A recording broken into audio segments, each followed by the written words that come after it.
Okay, here's another videotape, and the next most common tape repair, as you'll see here when I'm lifting up the gate, and again, to lift up the gate, the button, the release for the gate is right where my finger is there, so I'm going to push that in as I pull back the gate.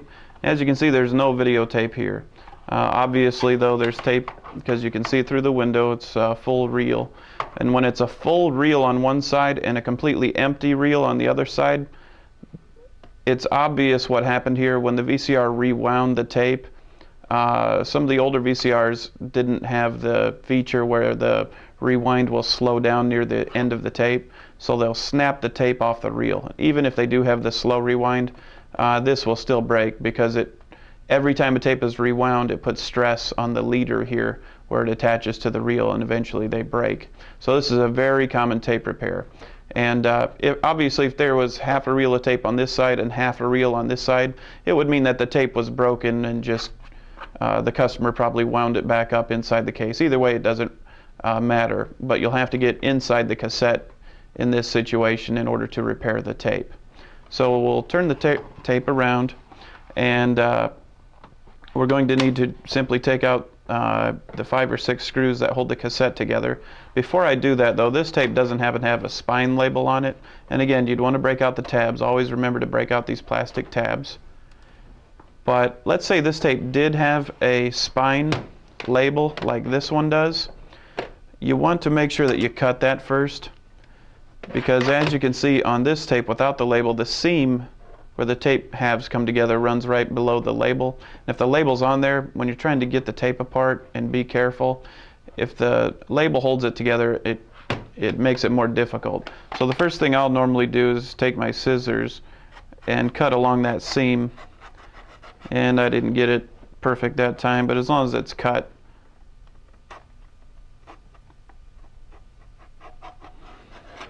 it'll come apart much easier like that. If the customer has a lot of detailed information, like a lot of people do, they'll write in micro print on these labels, and if that's the case, you may want to write that all down before you destroy the label, in case you need that information to make the DVD label later on. So anyway, we've already repaired this tape. I just wanted to demonstrate on the label how you would cut it before you open up the tape. But to open up the tape, obviously we'll flip it over and take out all the screws.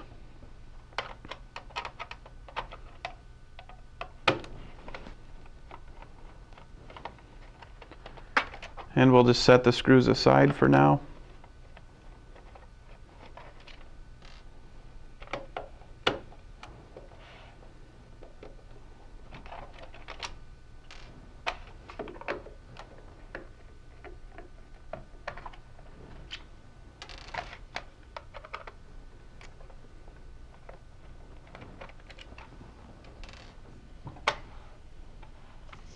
Okay, and it looks like there's actually 5 screws. One trick, before you open up the case, flip the tape over so that these are down. That will eliminate a lot of parts from falling out of the cassette. And then you simply open up the cassette. As you can see, there's not a lot of parts on this section. That's why I put it on top before I opened it up. If you open up the tape with this section on top, all of these little pieces, such as these rollers, will fall off the tape, and you'll have a mess. So it's critical to remember to flip the tape over before you open up the case. And I'll set aside this section of the tape for now. And as you can see here, and I'll go ahead and pull the reel out of the case and just lift it straight up, and nothing will go out of place. And as you can see, I cut this one for the demo, so it's just, you know, in 2 pieces. But normally what happens is the leader, which is the clear piece of tape, comes off of the reel in here. But either way, all you need to do is simply tape it back onto this reel. So what I'll do is just unwind the rest of the leader that is in here. And sometimes though, the leader is strong enough to where it will be intact, and this little tail of tape will be where it actually breaks. Or this piece of tape here that connects the actual videotape to the leader will dry out, the glue dries out and becomes brittle, so it'll snap there, and you just have to tape the 2 back together. So if that's the case, just splice it like I showed you in the previous demo. But if it comes off the reel, and I'll make that happen here.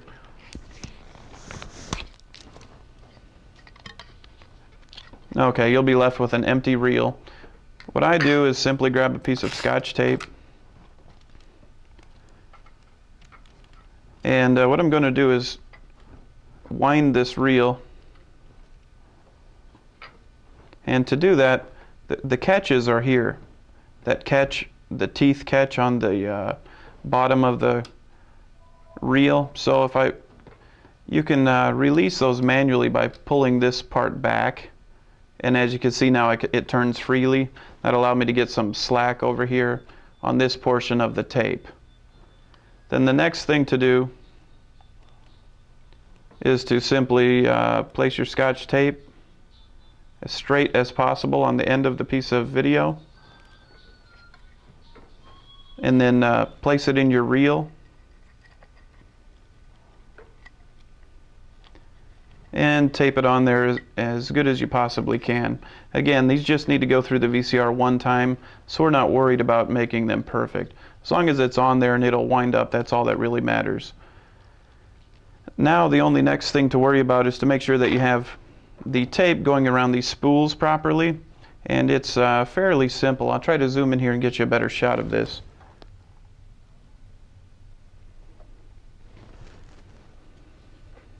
Okay.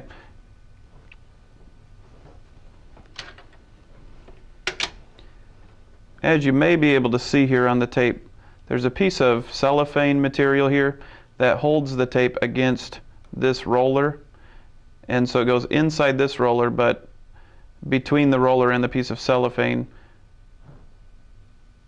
and then it goes out and around this spool. So I'll hold this piece of cellophane open, and I'll try to let you see as much of this as I can. I'll push the piece of cellophane over and then insert the tape between the spindle and the piece of cellophane.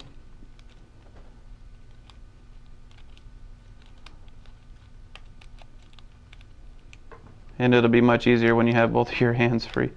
Okay, and so as you can see there, it's going around the spindle. The cellophane pushes the tape. As you can see, it's kind of like a spring. Pushes the tape against the spindle, and it goes out and around this roller. And let me zoom back out here. Sorry about that. On the other side of the tape, you've got basically the same situation. As you can see, it's a little tight, so I'll need to pull this catch back, release this catch, and again, you just pull it back, and as you can see over here in this area, it's pulling the piece away from the tape so that the spool will turn freely. And I'll give myself a little bit more tape slack, and I'll pull this through here so it doesn't come off again. And then simply make sure the tape goes between these two, between this roller and this spindle here.